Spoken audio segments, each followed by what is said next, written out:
2026 সালের বিধানসভা ভোটকে সামনে রেখে ভাঙড় জুড়ে আগাম প্রস্তুতি শুরু করেছে তৃণমূল কংগ্রেস। ভাঙড় 1 ও 2 নং ব্লকে একের পর এক রাজনৈতিক সভা করে জনসংযোগ বাড়াচ্ছেন ক্যানিং পূর্বের বিধায়ক শওকত মোল্লা। তার দাবি, এবার লক্ষাধিক ভোটের ব্যবধানে জয়ী হবে তৃণমূল কংগ্রেস। ভাঙড়ের রাজনৈতিক সমীকরণেও বড়সড় পরিবর্তন লক্ষ্য করা যাচ্ছে। আইএসএফ এ ব্যাপক ভাঙন শুরু হয়েছে এবং বহু কর্মী সমর্থক শওকত মোল্লার হাত ধরে তৃণমূলে যোগ দিচ্ছেন।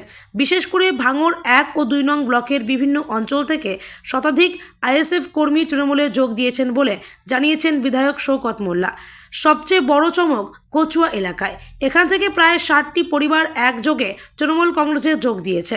বিধায়ক শওকত মোল্লার মতে, মানুষ উন্নয়ন ও শান্তি চায়, তাই তারা স্বতঃস্ফূর্তভাবে মমতা বন্দ্যোপাধ্যায়ের নেতৃত্বে আসছেন।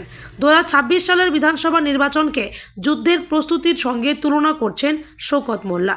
তার বক্তব্য, যুদ্ধের আগে যেমন মহড়া হয়, তেমনই ভোটের আগেও প্রস্তুতি শুরু করতে হয়। তাই এখন থেকেই জনসংযোগ বাড়িয়ে আমরা ভোটের ময়দানে নামছি। তৃণমূলের এই অগ্রাসী প্রস্তুতি এবং আইএসএফের ক্রমবর্ধমান ভাঙড়ের রাজনীতিতে বড়সড় পরিবর্তনের ইঙ্গিত দিচ্ছে। এখন দেখার, সামনের দিনগুলোতে রাজনৈতিক পরিস্থিতি কোন দিকে মোড় নেয়। দেখুন, আমাদের এই কচুয়াতে 60টি পরিবার, 60 মানে 60টি পরিবার তারা আইএসএফ করতো। তারা মমতা বন্দ্যোপাধ্যায়ের উন্নয়নে সামিল হওয়ার জন্য আজকে তারা তৃণমূল কংগ্রেসে যোগদান করলো। আমরা আমাদের দলের পক্ষ থেকে, আমাদের দলনেত্রী মমতা বন্দ্যোপাধ্যায় দিদির পক্ষ থেকে এবং আমাদের সাংসদ প্রিয় নেতা অভিষেক বন্দ্যোপাধ্যায়ের পক্ষ থেকে আমরা তাদেরকে আমার দলের পক্ষ থেকে স্বাগত জানাচ্ছি। দেখুন, আপনারা জানেন, গত দুদিন আগে প্রায় পোলেরহাট 2 থেকে জমি রক্ষা কমিটি আইএসএফ মিলিয়ে 500 জন আমাদের দলে যোগদান করেছে। আজকে আমাদের চালতাবেড়িয়া যোগদান করছে। আমাদের গতকাল নারায়ণপুরে, সেখানেও প্রচুর আইএসএফের কর্মীরা তৃণমূল কংগ্রেসে যোগদান করেছে।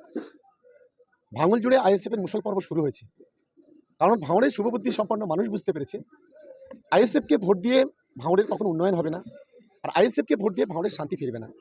কারণ যে বিধায়ক তার নিজের এলাকায়, নিজের অঞ্চলে, নিজের বুথে জিততে পারে না, তাকে ভোট দিয়ে কোনো লাভ নেই। আর গত 4 বছরে কোনো উন্নয়ন, এক ফুটো রাস্তা এখানে হয়নি, পানীয় জলের ব্যবস্থা হয়নি, যার কারণে মানুষ স্বতঃস্ফূর্তভাবে মমতাদির উন্নয়নে সামিল হওয়ার জন্য আজকে দলে দলে যোগদান করছে। আমাদের দলের পক্ষ থেকে, ভাঙড় বিধানসভার পক্ষ থেকে আমরা সকলকে স্বাগত জানাচ্ছি এবং আগামী দিনে খুব ভালো রেজাল্ট ভাঙড়ে হবে, এটা আমরা আশা করছি।